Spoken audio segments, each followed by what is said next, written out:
அண்ணா bus pant அடிக்க போறாங்க. அடே மணி 6:30 போகுது, இன்னும் துறையை காணுமே. சச்சா, கொஞ்சமாவது பொறுப்பு இருக்க வேணா? ஜனங்களுக்கு யாரியா பதில் சொல்றது? மூர்த்தி, நீ மறுபடியும் துறைக்கு போன் பண்ணு. ஹலோ ட்ரங்கலா? இல்லைங்க, தங்கவேல் இருக்காரா? அவர் வெளியே போயிருக்காருங்க. நான் அவர்கிட்ட பேசிக்கிறேன், நீங்க வைங்க. சரி.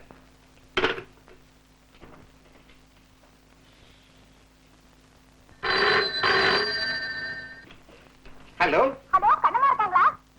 அவங்க நாடகத்துக்கு போயிருக்காங்க. எந்த நாடகத்துங்க? சந்திரமோகன் நாடகம். யாருங்க ஹீரோ? சந்திரமோகன் தான்.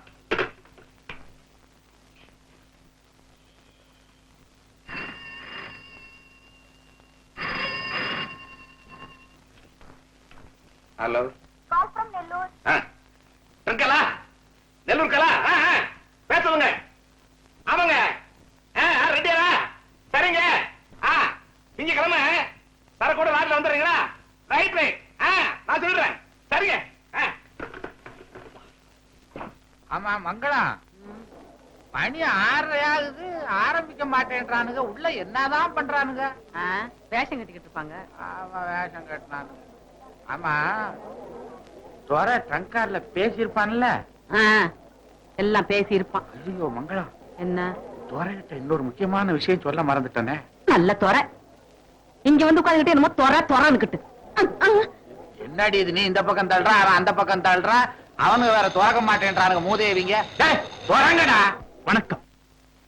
கலைவாண நாடக மன்றத்தினர் அளிக்கும் 20ஆம் நூற்றாண்டின் இணையற்ற மாபெரும் தலைவர் பேரறிஞர் அண்ணா அவர்களின் சந்திரமோகன்.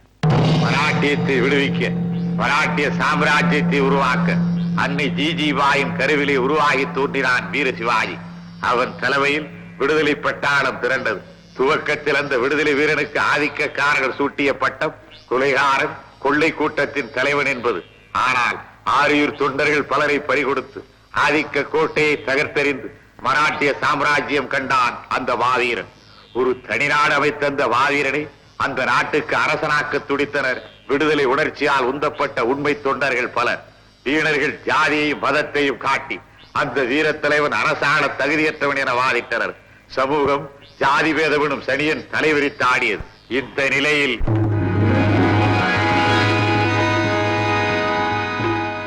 வருக வருக, வரலாற்று சிறப்புமிக்க சாம்ராஜ்யத்தை உருவாக்கப் போகும் வல்லுநர்களே வருக. வரவேற்பிருக்கட்டும் சித்னி.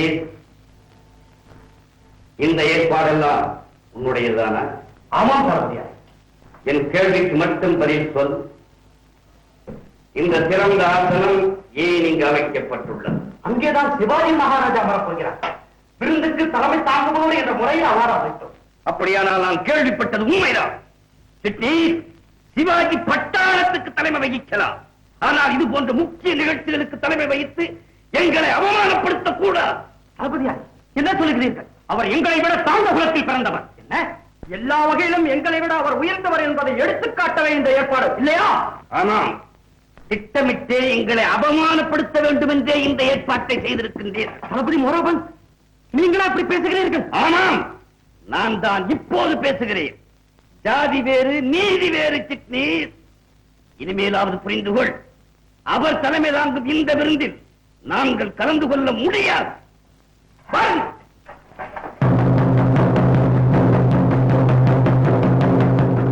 நமது தலைவர், அவரால் பெற்ற வெற்றிகள், அவர் உருவாக்கிய புதிய மாநிலம் எதுவுமே அவர்களின் கண்களுக்கு தெரியவில்லை. அவர் குலம் மட்டுமே தெரிகிறது. குலபேதம் என்னும் தேல் கொட்டிய குரங்குகள். மண்டபத்தில் இந்த விபரீதம் நேர்த்தது தெரிந்தால் வீரத்தலைவன் விசாரத்தில் ஆண்டு போவானே. விசாரம் இல்லாமல் இருக்க முடியுமா சிட்னீஸ்? எவ்வளவு அரும்பாடுபட்டிருக்கிறோம் சோர்ந்து கிடந்த மராட்டியத்திற்கு புத்துயிர் அளிக்க. விடுதலை இல்லை, விமோச்சனம் இல்லை என்று எண்ணி கிடந்த நாட்டிலே வீட்டுக்கோர் வீரனை காட்டினோம்.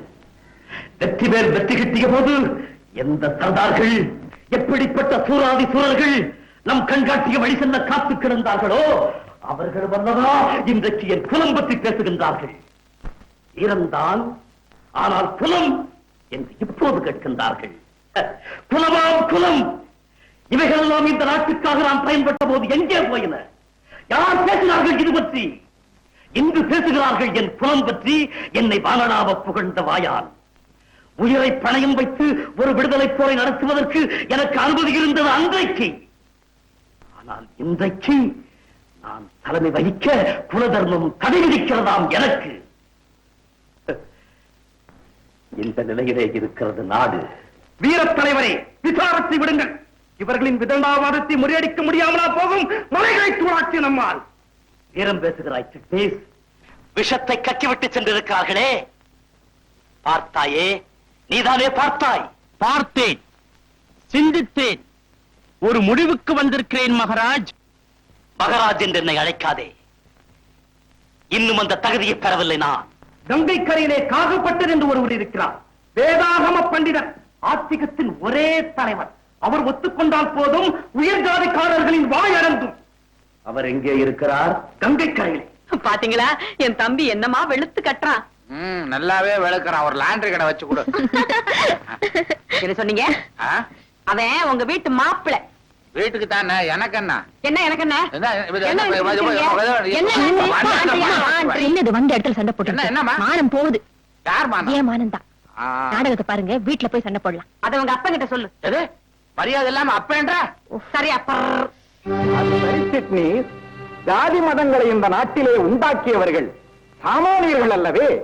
எத்தனை தலைமுறைகள் வந்தாலும், எவன் இந்த நாட்டை ஆண்டாலும் அந்த சட்டத்தை மட்டும் உடைத்து தகர்க்க எவராலும் முடியாது. எனக்கு எதுவும் தெரியாது. மராட்டிய மண்டலத்துக்கு சிவாஜி மன்னனாக வேண்டும். சரி சிட்னி, வருகிறேன்.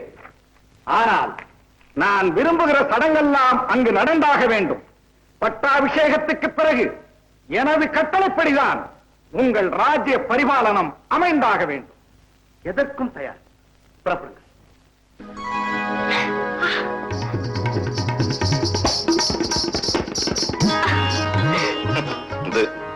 என்ன மாலை இது? என் கண்ணால் இருக்க வெற்றி மாலை. ம், ஆமாம், போர்க்களத்திலிருந்து எல்லோரும் முன்பே திரும்பி விட்டனர். நீங்கள் மட்டும் வர ஏன் இவ்வளவு தாமதம்? நாம் வெற்றி கண்ட புரந்தர் கோட்டையில் ஒரு புது குழப்பம். அதை சரி செய்து வரும்படி தலைவர் கட்டளை. போர்க்களத்தில் இருக்கும் போது நினைவே தங்களுக்கு வரவில்லையா? வராமல் இருக்க முடியுமா? வாளை காணும் போது உன் வளைந்த புருவம், வேலை காணும் போது உனது வேல் விழிகை. கேலிமொழி பேசுவதில் வல்லவராயிற்றே தாங்கள். அது சரி, களம் செல்லும் முன் கனல் தரிக்கும் உரை நிகழ்த்தி வீரர்களை வெறிகொண்டழச் செய்தீர்களாமே, அப்படி என்னதான் பேசினீர்கள்? அப்போதும் உன்னினைவில் தான் பேசினேன். நமது மணிமாடங்களிலே தேனிடை ஊறிய செம்பவளை இதழ் செயழையர் தத்தமது காதலருடன் தென்றலையும் திங்களையும் வென்று வாழ்ந்திடுவர். எனினும் மானம் சேர்த்து வாழ்வதே வாழ்வு என தோள் தட்டி தொடர்ச்சி புறப்படுங்கள் என்றேன். கேட்கும் போதே உள்ளம் சிலிர்க்கிறதே. பிறகு ஆண்மையாளரே, தங்கள் சிங்கார காதலியை, செல்வ குடும்பத்தை, காதலை, கவிதையை சின்னாட்கள் மறந்து பிரிந்திடுங்கள். வானமே கூடாரம், தரையே பஞ்சனை, ஆயுதங்களே தோழர்கள், போரே சரசம், காணாரே காதலி. இப்போது சொல், உன் நினைவு கலந்துதானே போர்ப்பறையை சாற்றியுள்ளேன். போதும் போதும் அந்த பொல்லாத நினைவுகள். இனி இருந்தால் போதும். கண்ணுமா, இங்க பாரு. இவனை பார்த்தா துறை மாதிரி இல்ல?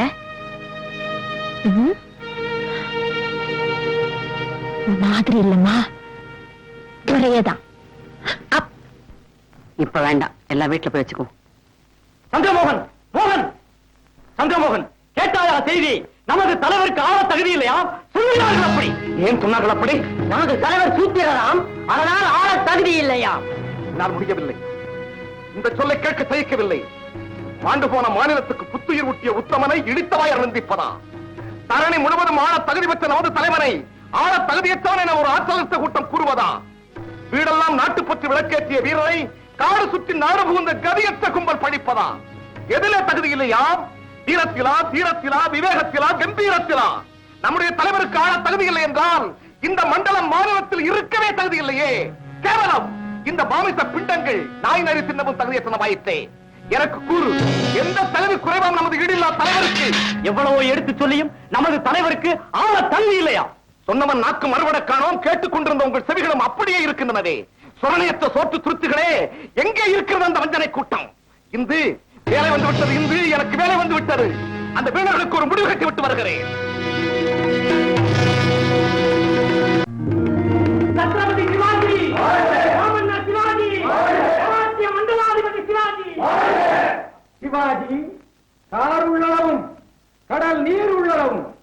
இந்த போர் உள்ளளவும் உன்னுடைய மராட்டிய சாம்ராஜ்யம் மகோன்னதமாக பிரகாசிக்கட்டும். சிவாஜி, இதுவரை நீ சூத்திரனாக இருந்தாய். வேதாகம விதிகளின்படி என் ஆட்சி பெற்று இன்று முதல் என்னால் சத்திரியமாக்கப்பட்டாய். மராட்டிய மண்டலத்திற்கு மன்னராகிவிட்டாய். தன்யனானாய். மராட்டியமே, மண்டியிடாதே, வீரமே, வீழ்ச்சிடாதே. சந்திரமோகன், மண்டா, உன்னுடைய ஆட்சியில் இப்படிப்பட்ட அவலட்சணங்கள் இருக்கலாகாது. நீ எவ்வளவு போக்கியத்தனமாக பேசினான்.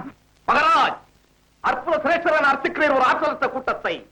தாட்டாள தேசத்து புறவிகள் மீது அமர்ந்து தகவன கவச்சம் பூண்டு பளபளக்கும் கட்கமேந்தி போர்க்குளம் படைத்த மக்கள் புயலென பூந்த போது இந்த சோம்பேறி கூட்டம் எங்கே போயிருந்தது? தாங்கள் யார்? தங்கள் வீர தீரம் எத்தகையது? மகராஜ், எமது கண்களுக்கு தாங்கள் மராட்டிய நாட்டிலே மார்பட்டு நின்று மகத்தான போராட்டங்களை சந்தித்த வெற்றி வீரராக காட்சி தருகிறேன். ஆனால் இவர்களின் கண்களுக்கு சூத்திரராக காட்சி தருகிறேன். கண்ணிலேயும் கருத்திலேயும் கடுவிஷம் இருக்கிறது. காவலா, எப்படியோ நமது தலைவர் அரசாள வேண்டும், அவ்வளவுதானே? தளபதி யாரே? மிக மிக சாமானிய குடி பிறந்த நம்முடைய தலைவர் தனது தோல் வலிமையினால் இந்த சாம்ராஜ்யத்தை கண்டார். அவரது இன்னும் வாழ் ஒளி வீசாத இடமில்லை. அவரது படையின் பரணி கேட்காத நாள் இல்லை. அவரது கண்ணோட்டம் அடிமைத்தனத்தை ஓட்டிற்று. காடுகளிலே கூடாரம், மலைகளிலே கோட்டைகள், குகைகளிலே பாசறைகள் யாரால் ஏற்பட்டன? நமது இனத்தின் பங்கத்தை போக்கிய சிங்கத்தால். அந்த சிங்கம் இன்று சிறந்திக் கொண்டிலே சிக்குவதாமே. ஈட்டிக்கு மார்காட்டி நின்ற இணையில்லா வீரன் உலர்ந்த சருகு கண்டு உடல்துடிக்கு நிற்பதாமே. மார்பு வாழ்வடுடன் முழங்க மராட்டிய தாய்மார்கள் கோவர கலர போரிட்டு நிறுவியது மராட்டிய சாம்ராஜ்யம். மலை, காடு, நதி, படை எதுவும் தடுக்கவில்லை நம்முடைய தலைவரை. ஆனால் இவர்கள் தடுக்கின்றனர். எவ்வளவு விசித்திரம், வேதனை தரும் விசித்திரம். கூண்டிலே சிக்கிய புலி, மலையிலே வேண்ட மான், வர்ணாசிரமத்திலே வேண்ட வீரன். ஐயோ சந்திரமோகன், சிந்தித்து பேசு. அவர்களிடத்திலே மகிமை இருக்கிறது. மகிமை என்ன மகராஜ்? அந்த மகிமை கடலிலே கலம்பிடுவோர் நாம், காடுகளை பட்டணமாக்கியது நாம், கீர்த்தி களவாயில் பிணத்தை போட்டுவிட்டு கலங்காமல் ஓடி எதிரிகளை தாக்கி வெற்றி கண்டவர்கள் நாம். அதிலே கூட மகிமை இல்லை. பச்சை வார்த்தைகளை பேசி பாமரரை ஏமாற்றுவது அவர்கள். அதிலே மகிமை இருக்கிறதா மகராஜ்? மகிமை, மகா மகிமை. அடே, கவனமாக கேள். மக்கள் எமது பேச்சை உண்மை என நம்பும் வரை உன்னை போன்ற ஆயிரம் ஆயிரம் வீரர்கள் கூவினாலும் கொக்கரித்தாலும் எம்மை அசைக்க முடியாது. என்ன சொன்னாய்? சந்திரமோகன், பாடி கீழே போடு. போடுகிறே.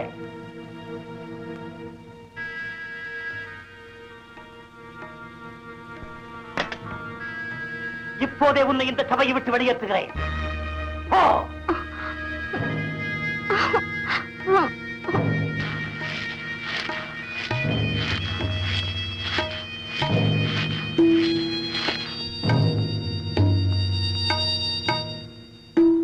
அரச மண்டபத்தில் நம் தலைவர் நடந்து கொண்ட முறையை என்னால் புரிந்து கொள்ளவே முடியவில்லை. என் இதயத்தில் என்றும் அழியா இடம்பெற்றுவிட்ட அவரா அப்படிப்பட்ட கேள்விக்கணைகளை தொடுத்தார்?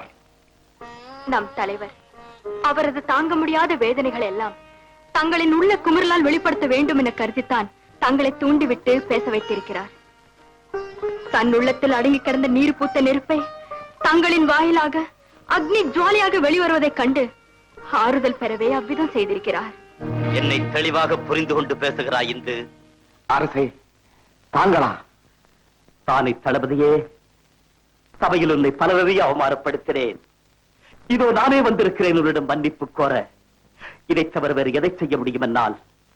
என்னை புரிந்து வைத்திருப்பவராயிற்றே நீ. என்ன அரசே, என்னிடமா இப்படி சொல்லுகிறீர்கள்? வேறு யாரிடம் சொல்வேன் தம்பி, வேறு யாரிடம் சொல்வேன்? ஆட்சியை அமைப்பது பெரிதல்ல நமக்கு. மோகன், உன்னை சபையை விட்டு வெளியேற்றினேன் என்று கருதுகிறாயா? இல்லை, நாட்டுக்குள்ளே செல்ல அனுமதி அளித்திருக்கிறேன். ஊரூராக செல், பட்டி தொட்டி எங்கும் செல். பாமர மக்களின் நெஞ்சத்திலே நஞ்சை புகித்திடும் பாம்பு கூட்டம் இன்னும் நம் நாட்டில் உலவிக் கொண்டிருக்கிறது என்பதை பெண்கள குரலாலே விளக்கமாக எடுத்துச் சொல். சூடு பிறந்திடும் சொல்லால். புரிந்து கொண்டேன் தலைவரே.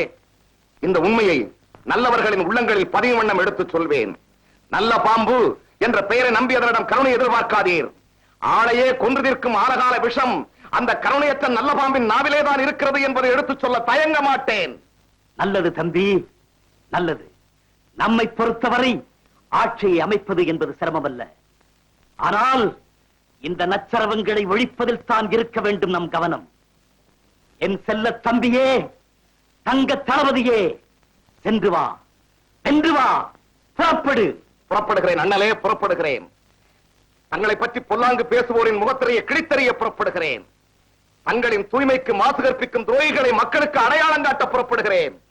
நாட்டு மக்களை ஆட்டு மந்தை என கருவிடும் நாசகாரருக்கு பேட்டு வைக்க கிளம்புகிறேன். பாசத்தின் பிணைப்புகளாம், பத்தரை மாற்று தங்கங்களாம், நமது ரத்தத்தின் ரத்தமான உடன்பிறப்புகளோடு செல்லுகிறேன். போலாம், எந்திரிங்க. நாடகம் முடிஞ்சிருச்சு. வாங்க.